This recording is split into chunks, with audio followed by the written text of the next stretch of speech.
Bismillah ar-Rahman ar-Rahim, sous la présidence de son Excellence M. Ismaël Omar Guelleh, président de la République, chef du gouvernement, a eu lieu ce mardi 16 décembre 2025, la 19e séance du Conseil des ministres. Ont été examinés et approuvés les textes suivants. Première question, ministère de l'économie et des finances, chargé de l'industrie.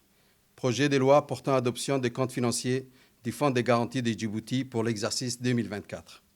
Les comptes financiers de l'exercice 2024 du FOCAD sont arrêtés en produit à 72 206 806 francs Djibouti et en charge à 57 900 352 francs Djibouti avec un résultat bénéficiaire de 14 306 454 francs Djibouti.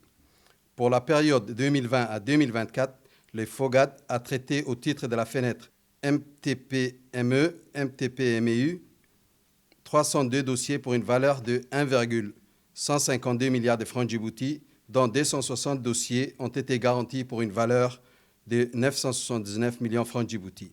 Le secteur bancaire a traité 185 dossiers pour un montant total de 1,09 milliard de francs Djibouti et 116 dossiers pour la CPEC de Djibouti pour un montant de 44,4 millions de francs Djibouti.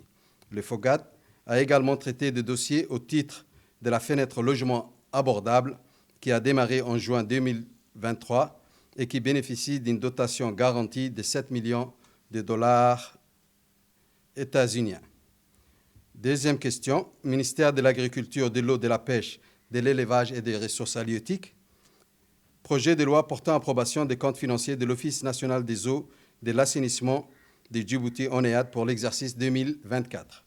Les comptes financiers de l'Office national des eaux et de l'assainissement de Djibouti ONEAD au titre de l'exercice 2024 sont arrêtés en produit à 11 568 175 028 francs Djibouti et en charge à 11 409 380 380 francs Djibouti avec un résultat net de 168 794 648 francs Djibouti. Enfin, au cours de l'exercice 2024, l'ONEAD a réalisé des investissements à hauteur de 760 millions de francs Djibouti sur fonds propres et 8,9 milliards de francs Djibouti sur financement extérieur, principalement orientés vers le renforcement des capacités de production et de distribution d'eau. Troisième question, ministère de la Jeunesse et de la Culture. Projet de loi relatif au patrimoine culturel national de la République de Djibouti. Le présent projet de loi est relatif à la protection du patrimoine culturel de la République de Djibouti et s'inscrit dans une dynamique de renforcement et de modernisation de l'arsenal juridique national dédié à la sauvegarde des biens culturels, tant matériels qu'immatériels. Ces projets de loi constituent une réponse structurée et opportune aux profondes mutations du paysage culturel mondial, marquées notamment par une mondialisation effrénée, la prise en compte du patrimoine numérique, mais aussi par la nécessité de renforcer les dispositifs institutionnels afin de mieux protéger notre patrimoine qui risque de plus en plus d'être affecté par la multiplication des atteintes portées aux biens culturels et qui reste convoité par des réseaux de trafic illicites. L'adoption de cette législation vise à instaurer une dynamique de développement durable fondée sur la valorisation de l'héritage culturel national. Quatrième question. Secrétariat d'État chargé des investissements et du développement du secteur privé. Projet de loi portant approbation des comptes financiers de l'Agence nationale pour la promotion des investissements ANPI pour l'exercice 2024. Les comptes financiers de l'ANPI pour l'exercice 2024 sont arrêtés en produit à 173 476 645 francs Djibouti et en charge à 192 522 726 francs Djibouti.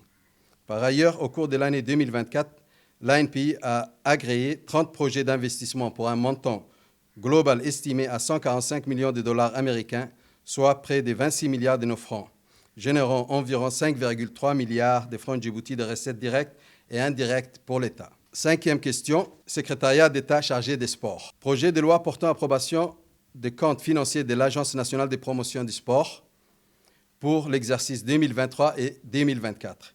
Les comptes financiers de l'ANPS pour l'exercice 2023 sont arrêtés en produit à 281 381 557 francs Djibouti et en charge à 295 348 857 francs Djibouti. L'exercice 2023 correspond à la première année d'activité complète de l'ANPS, marquée par l'adoption d'un bilan d'ouverture au 1er janvier 2023. Les comptes financiers de l'ANPS pour l'exercice 2024 sont arrêtés en produit à 298 625 802 francs Djibouti et en charge à 316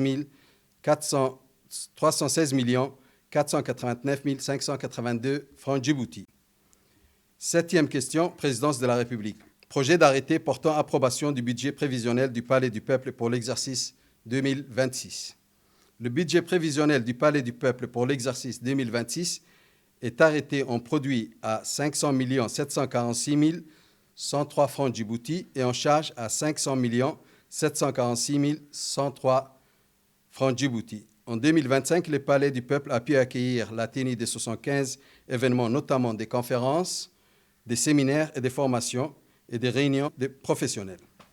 Huitième question, projet d'arrêté portant approbation du budget prévisionnel 2026 de l'Office djiboutien du développement de l'énergie géothermique, ODEG. Le budget prévisionnel de l'ODEG pour l'exercice 2026 est arrêté à l'équilibre, tant en produit qu'en charge pour un montant total de 1 329 88 646 francs Djibouti. Au titre de l'exercice 2026, l'ODEG prévoit notamment de poursuivre le programme de forage de Halle Garabeis, le lancement du programme de forage du site de Fiale et la mise en service des laboratoires scientifiques. Neuvième question, ministère de la Santé. Projet d'arrêté approuvant et rendant exécutoire le budget prévisionnel 2026 du Centre hospitalier universitaire CHU de Djibouti. Le budget prévisionnel du CHU de Djibouti est arrêté à l'équilibre avec des recettes et des dépenses s'élevant à 5 807 715 886 francs Djibouti. Dixième question, ministère des Affaires musulmanes et des biens WARF. Projet d'arrêté portant approbation du budget prévisionnel 2026 du Diwan des biens et WARF. Le budget prévisionnel 2026 du Diwan des biens et WARF est arrêté en recettes à 724 485 000 francs Djibouti et en dépenses à 723 350 millions de francs de Djibouti avec un résultat net de 1 135 000 francs Djibouti. Onzième question, ministère de l'Énergie, chargé des ressources naturelles. Projet d'arrêté portant approbation du budget prévisionnel de l'électricité de Djibouti, EDD, pour l'exercice 2026. Le budget prévisionnel de l'EDD pour l'exercice 2026 est arrêté en produit à 40 102 140 000 francs Djibouti et en charge à 39 824 983 000 francs Djibouti avec un résultat prévisionnel excédentaire de 277 157 000 francs Djibouti. Ce budget traduit la volonté de l'EDD de consolider l'équilibre financier, de sécuriser l'approvisionnement énergétique et de soutenir durablement le développement du secteur de l'énergie. Douzième question. Projet d'arrêté approuvant et rendant exécutoire le budget prévisionnel de la Société internationale des hydrocarbures de Djibouti pour l'exercice 2026. Le budget prévisionnel de la Société internationale des hydrocarbures de Djibouti pour l'exercice 2026 est arrêté en produit à 46 990 394 018 francs Djibouti et en charge à 46 154 454 536 francs Djibouti avec un résultat bénéficiaire de 830 939 482 francs Djibouti. 13e question, ministère du Travail chargé de la formalisation et de la protection sociale, projet de décret portant nomination. M. Abaïzid Ahmed Ali et M. Gouled Abdallah Abdillahi sont nommés conseillers techniques auprès du Premier ministre. M. Mustafa Youssouf Nouh, conseiller technique auprès du ministre de l'Éducation nationale. Mme Farhiya Ibrahim Moussa est nommée conseillère technique du secrétaire d'État chargé des sports. Mme Aïcha Jama Ege est nommée conseillère technique auprès du médiateur de la République. Enfin, dans le domaine des communications et des comptes rendus, le ministre des Affaires étrangères et de la coopération internationale a fait compte rendu sur la participation de la délégation conduite par le président de la République, son Excellence Ismaël Omar Guelleh, à la cérémonie d'investiture du président élu de la République de Côte d'Ivoire qui s'est tenue le 8 décembre 2025 à Abidjan. Le ministre de la Défense, chargé des relations avec le Parlement, a fait un compte-rendu de sa participation à la 7e réunion ordinaire du comité technique spécialisé sur la défense, la sûreté et la sécurité qui s'est tenue du 10 au 12 décembre 2025 à Addis Abeba, en Éthiopie. Le ministre de l'Agriculture, de l'Eau, de la Pêche, de l'Élevage et des Ressources halieutiques a fait une communication sur la visite officielle du directeur général des Nations Unies pour l'alimentation et l'agriculture, FAO, effectuée du 6 au 7 décembre 2025 en République de Djibouti. Le ministre de l'Énergie, chargé des ressources naturelles, a fait un rapport sur sa participation aux travaux de la première conférence africaine sur l'efficacité énergétique qui s'est tenue du 8 au 11 décembre 2025 à Addis Abeba. Le ministre du Commerce et du Tourisme a fait un compte-rendu sur sa participation au 2e forum d'affaires sur la zone de libre-échange continentale africaine qui s'est tenu du 11 au 12 décembre à Marrakech, au Maroc.